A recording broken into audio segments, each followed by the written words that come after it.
You must come to a settled recognition that all true and lasting help comes from God and God alone.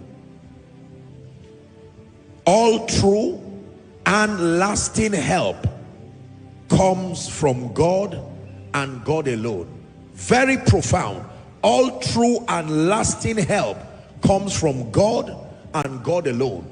To the one who is here sick, to the one who is here confused, to the one who's here and has been, plagued by all kinds of demonic patterns, to the one who is here and is in debt financially, to the one who's here looking for a job, looking for whatever it is that you're trusting God for, to one who is already in trouble, your axe head has gone down and you're trusting that it's able to float again, to someone connected online who is totally, like the Bible says, troubled on every side. For you, if you are asked to write your prayer request, the question is, what will you not write? Because almost nothing is working. I'm telling you that the first way out tonight is that you must come to a settled recognition that all true and lasting help comes from God and God alone. Psalm 121 and verse 1. Psalm 121 and verse 1. I will lift up my eyes unto the hills. And then it says, from whence cometh my help? Verse 2. My help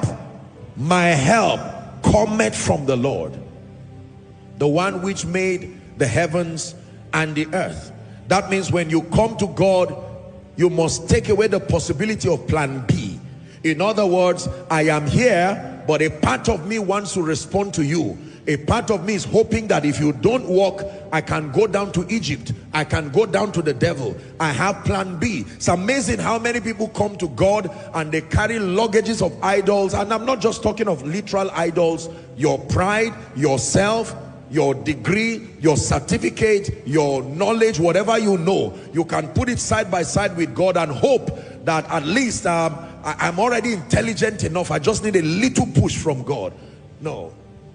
The one who will receive help and mercy from God is the one who will come like blind Bartimaeus, knowing that if God does not show you mercy, salvation cannot come from any other place. Is someone learning now? Praise the name of the Lord. Hallelujah. Psalm 60, 11 and 12. Psalm 60, all lasting help comes from God and God alone. It says, give us help from trouble, for vain is the help of man. Verse 12, it says, through God we shall do valiantly, for it is he that shall tread down our enemies. Say amen. Amen. Give us help. All true and lasting help comes from God. Honestly, I have learned this by the scripture and I've learned this by experience. If God does not help a man, you can wake up early in the morning, you can sleep late in the night, and believe me, sooner or later you will only eat the bread of sorrow. In this kingdom, there's no one who is self-made. People are helped by God. A man cannot receive anything, it says, until and unless it is given unto him of God. Is someone ready to receive help tonight? Is someone conscious of the fact that God is the one you came to receive help from? Joshua Selman can only help you to the degree to which he's been helped by God. I used to have a t-shirt many years ago, well, not many, about maybe 7-8 years ago, and it was written on that t-shirt, ordinary men helped by God. Very powerful shirt. Hallelujah. Helped by God. When you see frail people doing extraordinary things, it's because there is an extraordinary God standing behind very frail people. Are we learning now? All true and lasting help comes from God. If God does not open that door, don't let any man lie to you. Even if they force that door and it opens, you will find out that it's a door leading you to a prison. I hope you know prisons have doors too. Just because a door is open does not mean it's a door of deliverance. A man can come with the pride as we do as men and claim to be able to help you. I've told you that men are weak. The Bible says, for he knows that we are dust. A man can beat his chest and say, tomorrow I will give you a job. He goes to bed and the power to wake up is no longer in his hands. It takes the God of heaven. Someone say, Father, Father, I believe you are the helper of man. Show me help and show me mercy tonight. One more time, say, I believe You are the helper of men. Show me help and mercy tonight. The Bible says, let us therefore come boldly, not to a bank, not to a library, not to a politician's office. It says to come boldly to the throne of grace, that we may obtain mercy and find help. Where do you find help? The throne of grace. Where do you find mercy? The throne of grace.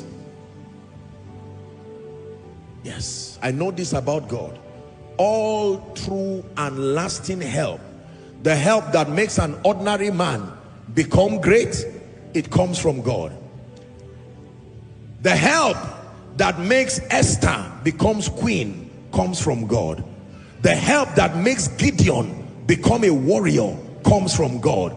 Are we together now? The help that makes Abraham the father of nations comes from God. The help that will make 12 ordinary people, fishers of men, for some of them businessmen, some of them ordinary people, to become mighty apostles, it comes from God. It is only by him we can run through a troop. It is by this God that we are able to leap over walls. Again, someone lift your hands in 1 minute and say, Father, help me. I acknowledge that help comes from you. Turn it to prayer in 1 minute. And in doing that, lay down your pride. In doing that, lay down everything the devil wants to use to interrupt you. In the name of Jesus, show me help and mercy.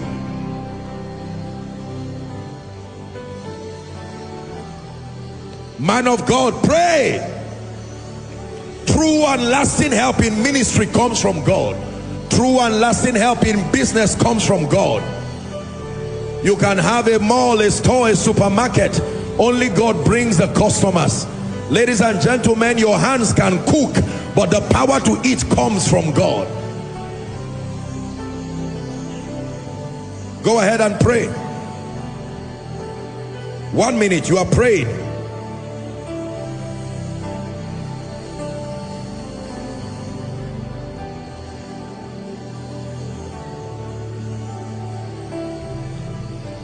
In the name of Jesus, I'll show you a scripture I've shown you before, but never forget it.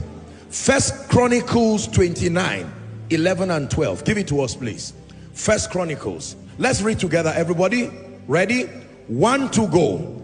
Thine, O Lord, is the greatness and the power and the glory and the victory and the majesty, for all that is in heaven and in the earth is thine.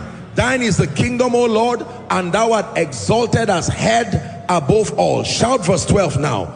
Both riches and honor come from thee, and thou reignest over all. And it's in thy hand power and might, and in thy hand it is to make great and to give strength to all. A man who claims that a door opened and is not by God, keep watching. Sooner or later you will see that the one who opens that door must be the one who defends it too. There are men who can open door, but they cannot keep it opening. There is only one who has the key of David. When he opens that door, he says no man can shut. And when he shuts that door, he says no man can open. Tonight, in the name of Jesus, God who you have trusted, may he cause you to be like Mount Zion. I say to you again, the Bible says, they that trust in the Lord, they shall be like Mount Zion. May you be like Mount Zion, unshakable, unbendable, in the name of Jesus Christ. Please be seated. So the first key to prepare your heart is that all true and lasting help comes from God. I am happy it comes from God, because if it came directly from men, some of us will not even have a chance. Some of us will not have a chance, perhaps using tribal sentiments. Some of us will not have a chance, perhaps using whatever parameters. But I thank God, because he's the exclusive custodian of all good things. The Bible says every, not some, every good thing and every perfect thing comes from above, from the Father of lights, in whom there is no variableness, no shadow of turning. I'm praying for you. May the light of his goodness shine on you tonight. I sense in my spirit that someone, you came here confused, ordinary, but you will soon collide with the power of God that lifts men. You will collide with his grace in the name of Jesus Christ. Please be seated. It's one thing for a man to reach out to God, but it's another thing for God to reach down to a man. When God insists on touching a man or lifting a man, woe betides the one who stands his way. I tell you this. Hallelujah. Did you ever read that scripture, let God arise? That's a very fearful scripture. When God decides to arise and say, what is it in this family that's kept them for 50 years? Let me arise tonight for this family. Then he clears the way for you in the name of Jesus. Number two, very quickly, in preparing you to receive tonight, what's the second key? In addition to knowing, believing, and settling in your heart once and for all that all true and lasting help comes from God and God alone. Ready? Number two, you must believe that God desires your good and that he is glorified when you walk in total victory, when you walk in dominion, and when you receive answers. I'll take that slowly. You must believe in preparing to receive from God tonight and in every service. You must believe that God desires your good and that he is glorified when you walk in total victory, when you walk in dominion, and when you obtain answers. I'll read that one last time. Burn it in your spirit and then you write. You must believe that God desires your good and that he is glorified when you walk in total victory, when you walk in dominion, and when you obtain answers. Jeremiah 29 and verse 11. Here's what it says. I know the thoughts that I think towards you, saith the Lord. They are thoughts of peace and not of evil, to give you an expected end. Ladies and gentlemen, God cannot think evil of you. No, sir. You are his child, and then if you care for extension, you are his bride. Either ways, you are covered by his love. Who understands this? It's important you settle it that God desires your good. If you don't know that God desires your good, the devil will manipulate your situations as bad as they are, and he will use them to speak a very negative language for you. He will make you think that God hates you and that he wants you to keep going through pain like that. I'm telling you, you must settle it once and for all that God desires your good and that he is glorified when you walk in victory, you walk in dominion, and when you obtain answers. Luke 12:32. Luke chapter 12 and verse 32. Luke 12:32. Read with me. Jesus is speaking. He says, fear not, little flock, for it is your Father's good pleasure to give you the kingdom. Not a burden to him. It's a pleasure to give you the kingdom. Are we together now? Yes. The righteousness that comes with that kingdom, the power that comes with that kingdom, the glory that comes with that kingdom, the wisdom that comes with that kingdom, it is the Father's good pleasure to give you the kingdom. Matthew chapter 7. Let's read 9 to 11. Matthew chapter 7, 9 to 11. Here's what Jesus said. Or what man is there of you, whom if his son asks bread, will give him a stone? Or if he asks for a fish, he will give him a serpent? It says, if ye then, being evil, know how to give good gifts unto your children, how much more shall your Father which is in heaven give good things to them that ask him? Say, Father, I receive every good and every perfect thing allotted for me tonight. One more time, say, Father.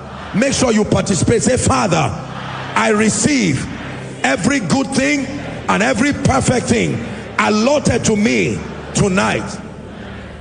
You must believe. Listen to me. Your rising brings glory to God. Your prospering brings glory to God. Your being healed brings glory to God. Your obtaining a job brings glory to God. Are we together?